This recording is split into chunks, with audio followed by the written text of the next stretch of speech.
Quand on parle de jeunes startups qui connaissent un succès fulgurant, on parle parfois de licorne, un terme qui sent bon la génération Internet et qui désigne en fait une entreprise valorisée à plus d'1 milliard de dollars. Mais ce n'est pas que ça, une licorne. Une licorne, c'est donc une entreprise technologique non cotée en bourse qui est valorisée à plus d'1 milliard de dollars. C'est le Saint Graal pour une startup. Un club très fermé auquel n'appartiennent que 400 membres dans le monde, dont Uber, Dropbox ou Airbnb.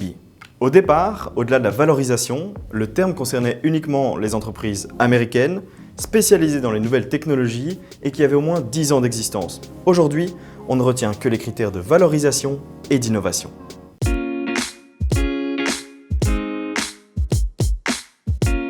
L'expression licorne a été inventée par Ellen Lee, une spécialiste américaine du capital risque. En 2013, elle a réalisé une étude démontrant que seulement 0,1% des entreprises dans lesquelles investissaient les fonds de capital risque atteignaient cette fameuse barre du milliard de dollars de valorisation. Elle a cherché un terme vendeur pour qualifier ces pépites. Elle a trouvé le mot licorne parfait. Il renvoie à quelque chose de rare, relié au rêve et à l'heroic fantasy, une culture totalement compatible avec celle des geeks et des startups.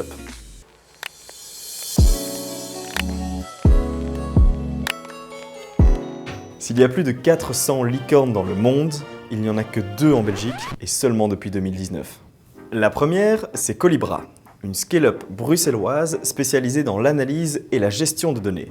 Elle a passé le cap du milliard de dollars de valorisation en janvier.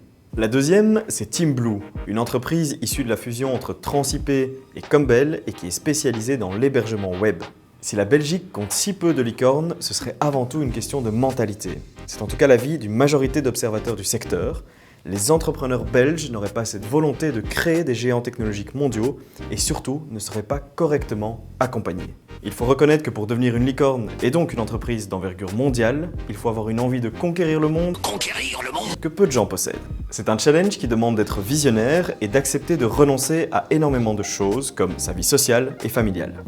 C'est déjà une réalité pour beaucoup d'entrepreneurs. La différence ici, c'est que les montants en jeu et la dimension internationale du business multiplient la pression et les obstacles de façon exponentielle.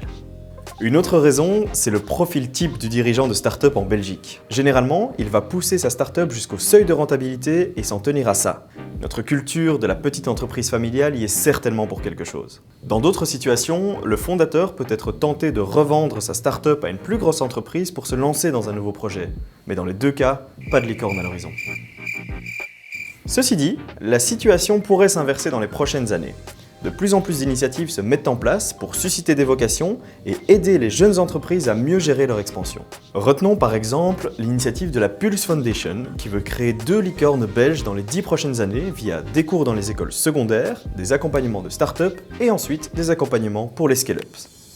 Ces initiatives sont sporadiques, mais leur multiplication pourrait permettre à la Belgique de voir naître plus de licornes. Le but n'est pas d'avoir plus de licornes pour le plaisir d'avoir plus de licornes. L'intérêt, c'est évidemment le nombre d'emplois qualifiés et non qualifiés que peuvent générer ce type d'entreprise et le bénéfice que peut en retirer l'écosystème dans son ensemble par un effet boule de neige.